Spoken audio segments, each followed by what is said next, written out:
пройду первым.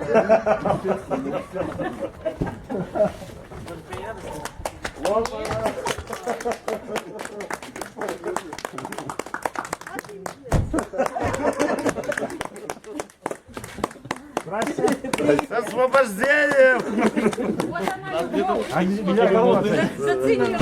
Соблюдаем дистанцию. Задавать питание, что ли?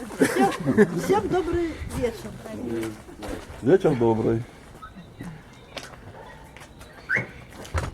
Вот так. Ну, мы же потом...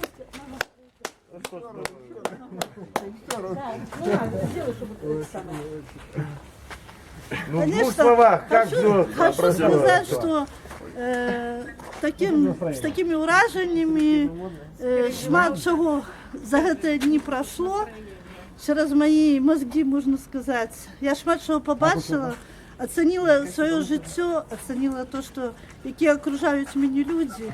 Тому що де ми живемо з вами, і це будущее за нами, нам треба підніматися, вставати, тому що будемо жити так, як я сьогодні побачила людей, які підселили до мене камеру, 3 бомжихи, спіті, і мені було їх шкода, тому що вони молоді, вони залишилися без праці, одна залишилася без квартири.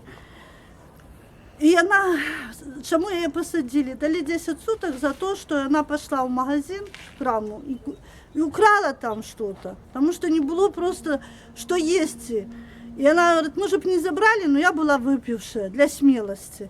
Так мы можем оказаться в таком становище, каждый из нас, покуль мы сами не устанем своих ложков и не пойдем добывать, освобождать свою родину.